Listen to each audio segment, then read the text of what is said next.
Burco waa xarunta gobolka Togdheer. Sanad kasta waxay la kowsataa isbedel saameyn leh iyo dhacdooyin laga diiwaan geliyo. Magaalada Burco ee xarunta gobolka Togdheer hore waxaa mamnuuc uga ahaa bandhig faneedyada iyo aroosyada lagu ciyaaro muusiga ama heesaha, taasoo ay hoteelada Burco ka qaateen go'aan wada mideynaya. Marxaladaha hadda taagan ee dhalinyaradu aad u hadalhayso ayaa ah hoteelada magaalada Burco majority oo mamnuucay kamaradaha lagu galo sawirada iyo in lala galo gudaha hoteelada kamaradaha sawirka ama sawir la iskaga soo qaado. Waxyaabaha mamnuuca ka hoteelada in lala galo oo ay ka mid yihiin hubka, maandooriyaha iyo mukhaadaraadka ayaa iyagana lagu daray kamaradaha sawirku in ay mamnuuc ka yihiin hoteelada Burco. Marxaladan ayaa sanadadii ugu dambeysay u dhaxaysay hoteelada Burco iyo dhalinyarada jecel inay sawir ku soo galaan goobaha bilicda iyo ilqabatin kale ee ay ka mid yihiin hoteeladu. Dhalinyarada magaalada Burco qaarkood ayaa aaminsan in ay arrintaasi meel ka dhac ku tahay horumarka gobolka, ka dhalinyaro ahaana ay aad uga xun yihiin go'aankan ay hudheeladu ku joojiyeen sawirada kamaradaha lagu galo. Waxaan ka cabanaynaa haddaan nahay dhalinyarada gobolka Togdheer gaar ahaan Burco in sawiradii lagu galayay goobaha hudheelada kale in loo diiday, hudheeladii la diiday, bandhig faneedyadii Burco lagu qaban jiray la diiday. nimanka haysta hoteelada waaweyn gaar ahaan magaalada ku yaala kuwa xalfadaha lagu dhigto iyo kuwa caadiga cuntooyinka iyo waxa sameeya in ay meelo qurux badan marka hore ay leeyihiin oo bulshadu iskugu timaado oo bilic wanaagsan waxay taan kaga soo horjeednaa noo diideen inaan wax sawir la gali karin oo qofka photographiga ama kamarada haysta dibadda dib looga saarayo aan meeshii cidi isku sawiri karin caalam oo kale weeye bay noo tahay anaga waana waxa kaliya anaga tahriibta iyo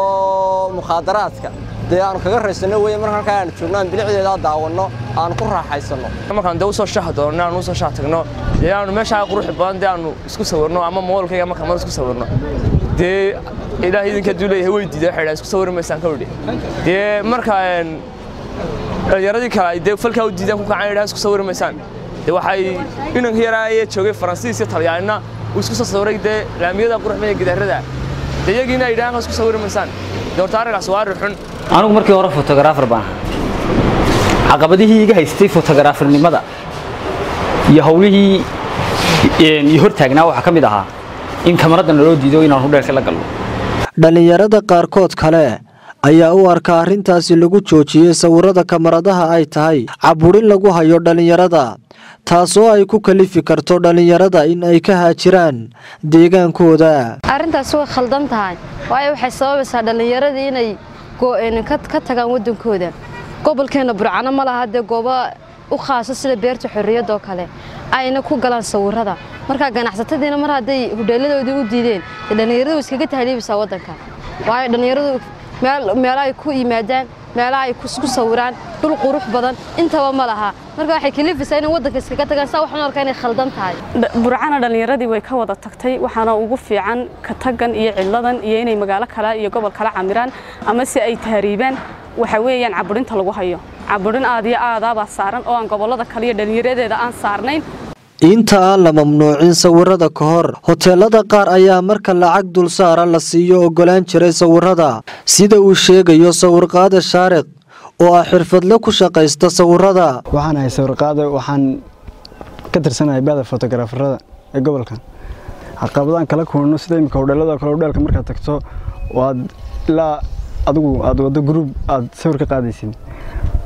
ugu horreyn wuxuu koodhay imika hudheelada bariga hore waxay ahaayeen in dadku ay $1 bixiyaan. marka hore maxay ahaydeen dadku markay $1 ku galaan aad adiguna sawiraysid.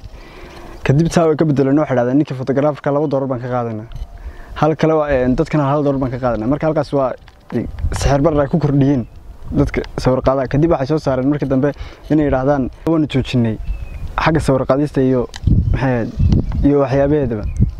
sawir qaadayaasha ayaan meel xitaa ka baxsan magaalada ku sawiri karin dhalinyarada, taasoo ay caqabad labaad kala kulmeen. waa kan sawir qaada Shaariq oo mar kale ka waramaya arrintaasi. teeda kale bariga hore laamiyadii waxa la isku sawiri jiray iyadoo magaalada koona halka ugu yar ka baxsan. halkaana caqabad kala ku timiyo waa askartiyo ku timaado dadkii la xidho